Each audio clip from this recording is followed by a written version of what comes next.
सुभाष का केस बैंगलोर से अभी सामने आया है हाल ही में।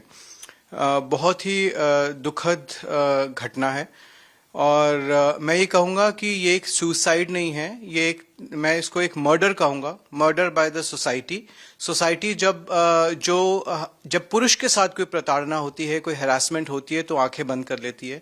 It's a murder by the system.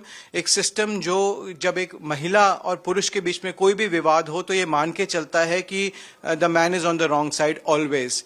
एक मर्डर है by the gender based laws, जो कानून इस तरीके से बनाए गए हैं जहां पर एक महिला जाके एक पुरुष के खिलाफ, एक पति के खिलाफ एक पत्नी जाके कोई भी फर्जी केस करा देती है तो कोई उसकी फेयर इन्वेस्टिगेशन नहीं होती। On the word of the wife पति के साथ हरासमेंट शुरू हो जाता है। झूठे 498A, झूठे दहेज प्रताड़ना के केसेस, झूठे घरेलू हिंसा के केसेस शुरू हो जाते हैं। उसकी मान मर्यादा, उसकी जो सेल्फ एस्टीम है वो खत्म हो जाती है, उसकी नौकरी चली जाती है। आए दिन उसको कोर्ट में जाना पड़ता है और आप देखिए कि इस पर्टिकुलर केस में भी 8 से 9 केसेस हस्बैंड के अगेंस्ट जौनपुर में फाइल किए गए। हस्बैंड को तकरीबन 120 बार पिछले 2 साल में कोर्ट जाना पड़ा। वो कहां से अपनी नौकरी करेगा, कहां से अपना परिवार संभालेगा? ना उसको अपने बच्चे से मिलने की परमिशन दी जा रही है, ऊपर से इतनी बड़ी एक्सटॉर्शन की डिमांड की जा रही है कि आप करोड़ों रुपया देंगे तो हम ये केस वापस ले लेंगे। ये सिर्फ एक कहानी नहीं है। हमारी संस्था पे, हमारी हेल्पलाइन पे आए दिन इस तरह के कॉल्स आते हैं जहां पर परिवार हमारे पास आते हैं, जहां पर पुरुष या तो सुसाइड की कगार पे है या फिर उन्होंने सुसाइड कर लिया है, उनके ऊपर पति और उसके परिवार के ऊपर झूठे केस कर दिए गए हैं और जो पूरा सिस्टम है, जो पूरा तंत्र है, उनके खिलाफ काम कर रहा है।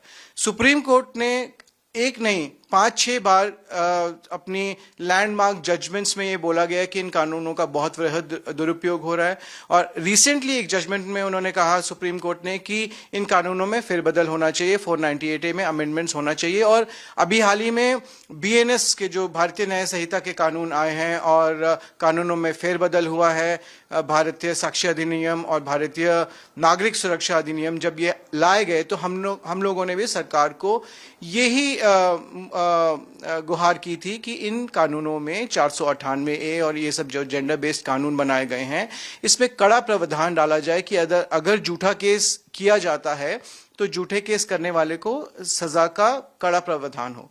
कोई फेरबदल नहीं हुआ, कोई कानूनों में कोई अमेंडमेंट्स नहीं किए गए और आज हम देख रहे हैं कि भारत में हर साल 1,18,000 से अधिक पुरुष आत्महत्याएं कर रहे हैं।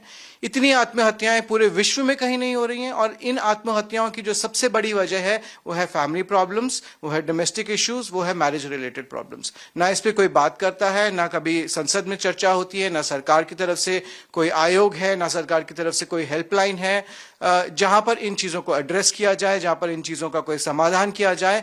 और जो कानून है हमारे देश में जेंडर न्यूट्रल नहीं है। यदि एक आदमी के साथ कोई प्रताड़ना होती है, घरेलू हिंसा होती है, तो उसके पास कोई प्रावधान नहीं है। हमारा जो कॉन्स्टिट्यूशन है वो कहता है equality before law, equal protection by law, लेकिन वास्तविकता में ये जो लॉज हैं ये पुरुष के लिए कभी है ही नहीं। ये पुरुष के बिल्कुल अगेंस्ट हैं। जितने भी ये जेंडर बेस्ड कानून हैं ये बिल्कुल ही इस तरीके से बनाए गए हैं कि कोई भी विवाद हो इसमें पुरुष ही गलत माना जाता है और सोसाइटी पुरुष को ही सोशली कन्विक्ट कर देती है।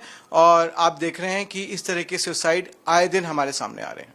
अगर आप ये वीडियो YouTube पर देख रहे हैं तो हमारे चैनल को सब्सक्राइब करें और बेल आइकन को दबाना ना भूलें। अगर आप Facebook पर ये वीडियो देख रहे हैं तो हमारे पेज को लाइक करें।